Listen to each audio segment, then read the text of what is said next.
Selamat datang di Nagita Dakuna Channel edisi kesehatan. Kali ini kita akan membahas tentang batuk rejan. Batuk rejan atau pertusis adalah penyakit pada saluran pernapasan dan paru-paru yang disebabkan oleh infeksi bakteri. Penyakit ini sangat mudah menular dan bisa mengancam nyawa, khususnya bila terjadi pada bayi dan anak-anak. Batuk rejan atau whooping cough bisa dikenali dengan rentetan batuk keras yang terjadi secara terus-menerus. Biasanya, batuk ini sering diawali dengan bunyi tarikan napas panjang melengking khas yang terdengar mirip whoop. Batuk rejan dapat menyebabkan penderita sulit bernapas. Meski sama-sama ditandai dengan batuk terus-menerus, pertusis berbeda dengan tuberkulosis atau TB. Selain disebabkan oleh jenis bakteri yang berbeda, tuberkulosis biasanya akan menyebabkan batuk yang lebih dari 2 minggu, keringat di malam hari, penurunan berat badan yang signifikan, dan bisa disertai dengan batuk darah. Gejala batuk rejan. Gejala batuk rejan umumnya baru muncul 5-10 hari setelah infeksi bakteri di saluran pernapasan. Selanjutnya, ada 3 tahapan perkembangan batuk rejan sampai whooping cough. Tahap awal atau fase catarhal.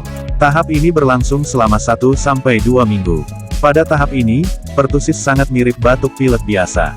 Penderita hanya mengalami batuk ringan, bersin-bersin, hidung berair atau tersumbat, mata merah dan berair, atau demam ringan. Meski gejalanya ringan, pada tahap inilah penderita paling berisiko menularkan pertusis ke orang di sekelilingnya. Bakteri penyebab pertusis sangat mudah menyebar lewat percikan air ludah, seperti saat penderita batuk atau bersin. Tahap lanjut atau fase paroksismal. Setelah tahap awal, penderita pertusis akan masuk ke tahap lanjut. Tahap ini bisa berlangsung selama 1-6 minggu. Pada fase atau tahap ini, gejala yang dialami akan semakin berat. Keadaan ini bisa membuat penderita mengalami batuk keras hingga memicu sejumlah gejala yaitu wajah tampak memerah atau keunguan saat batuk, muncul bunyi whoop saat tarikan napas panjang sebelum batuk-batuk, muntah setelah batuk, merasa sangat lelah setelah batuk, kesulitan mengambil napas. Seiring perkembangan penyakit, durasi batuk bisa menjadi lebih lama, bahkan lebih dari 1 menit. Frekuensinya juga lebih sering, terutama pada malam hari. Meski demikian, penderita batuk rejan umumnya tampak sehat selain pada periode batuk. Jika terjadi pada bayi, pertusis sering tidak menimbulkan batuk. Namun gangguan ini dapat menyebabkan napas terhenti sementara atau apnea kemudian membuat kulit bayi tampak membiru karena kekurangan oksigen. Tahap pemulihan atau fase konvalesen. Tahap pemulihan bisa berlangsung selama 2-3 minggu. Pada tahap ini, tingkat keparahan dan frekuensi gejala mulai mereda secara bertahap. Namun, batuk bisa kambuh jika penderita mengalami infeksi saluran pernapasan. Secara umum, semua gejala di atas terasa lebih ringan pada orang dewasa dibanding bayi dan anak-anak, terutama pada bayi dan anak-anak yang belum menjalani vaksinasi pertusis. Kapan harus ke dokter? Segera periksakan Anda atau anak Anda ke dokter jika mengalami gejala-gejala di atas, terutama bila terjadi pada bayi atau anak yang belum melakukan vaksinasi pertusis. Pemeriksaan dokter diperlukan agar gangguan ini bisa diatasi sedini mungkin guna mencegah komplikasi. Selain itu, orang yang memiliki gangguan saluran pernapasan, penyakit jantung, serta obesitas, lebih mudah mengalami pertusis. Bila Anda termasuk ke dalam kelompok tersebut dan mengalami batuk-batuk, lakukan pemeriksaan ke dokter secara berkala untuk mengetahui penyebab batuk yang dialami dan mengontrol kondisi Anda. Penyebab batuk rejan. Batuk rejan disebabkan oleh infeksi bakteri Bordetella pertussis di saluran pernapasan. Infeksi bakteri ini akan menyebabkan pelepasan racun dan membuat saluran napas meradang. Tubuh merespons hal tersebut dengan memproduksi banyak lendir untuk menangkap bakteri yang selanjutnya dikeluarkan dengan batuk.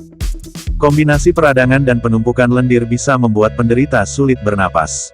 Oleh karena itu, penderita harus berusaha menarik napas lebih kuat, yang kadang memunculkan bunyi lengking atau whoop tepat sebelum batuk-batuk. Semua orang bisa terkena batuk rejan.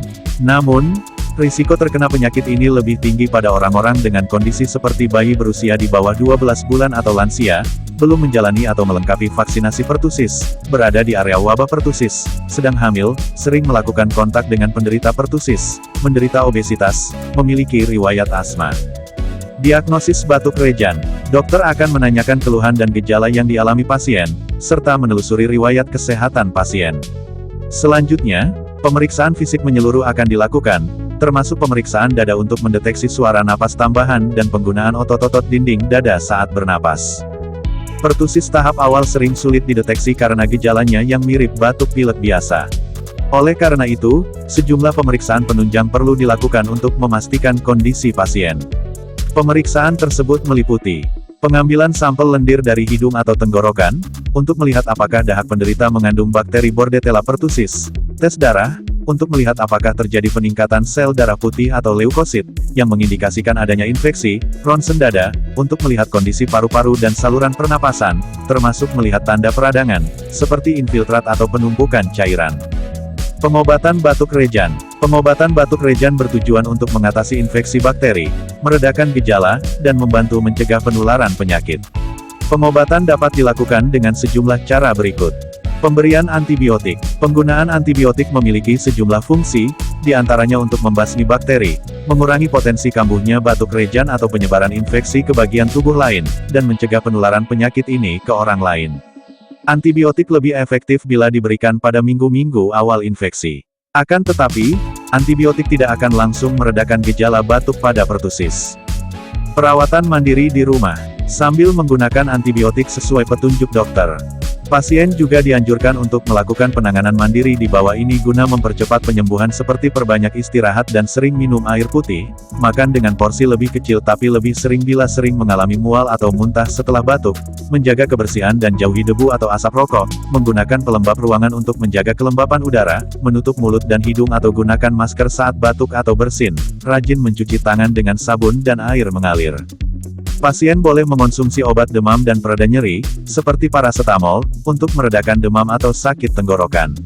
Selalu gunakan obat sesuai petunjuk pemakaian. Jangan mengombinasikan obat-obat ini tanpa pemeriksaan dokter. Tidak dianjurkan untuk mengonsumsi obat batuk secara sembarangan, kecuali dianjurkan oleh dokter. Hal ini karena mengonsumsi obat secara sembarangan berpotensi menyebabkan efek samping, terutama bila dikonsumsi oleh anak berusia di bawah 4-6 tahun. Perawatan di rumah sakit. Perawatan di rumah sakit diperlukan bila batuk rejan terjadi pada bayi, anak dengan riwayat penyakit paru-paru, jantung, atau saraf, dan pasien pertusis berat. Hal ini karena pasien-pasien tersebut lebih berisiko mengalami komplikasi. Perawatan di rumah sakit dapat meliputi penyedotan lendir atau dahak dari saluran pernapasan, pemberian oksigen melalui alat bantu napas, seperti masker atau selang atau nasal kanul, terutama bila pasien sulit bernapas, penempatan pasien di ruang isolasi untuk mencegah penyebaran penyakit, pemberian nutrisi dan cairan melalui infus, terutama jika pasien berisiko dehidrasi atau sulit menelan makanan. Komplikasi batuk rejan yaitu pneumonia, kejang, mimisan dan perdarahan otak, kerusakan otak karena kurangnya pasokan oksigen atau disebut ensefalopati hipoksia, memar atau retaknya tulang rusuk, pecahnya pembuluh darah di kulit atau mata, hernia pada perut atau hernia abdominalis, infeksi telinga, seperti otitis media, meningkatnya risiko mengalami gangguan paru-paru dan saluran pernapasan di kemudian hari. Pencegahan batuk rejan. Cara terbaik untuk mencegah batuk rejan adalah dengan melakukan vaksinasi atau imunisasi pertusis. Vaksin ini biasa diberikan dokter atau bidan bersamaan dengan vaksin difteri, tetanus, dan polio atau vaksinasi DTP. Jadwal imunisasi dasar untuk DTP adalah pada usia 2, 3, dan 4 bulan. Namun, bila bayi berhalangan untuk melakukan imunisasi pada jadwal tersebut, orang tua disarankan untuk membawa anak untuk melakukan imunisasi kejar atau cut-up sesuai jadwal yang diberikan oleh dokter. Anak juga disarankan melakukan imunisasi lanjutan atau booster agar manfaatnya optimal. Imunisasi ini dilakukan 4 kali, yaitu pada usia 18 bulan, 5 tahun, 10-12 tahun, dan 18 tahun.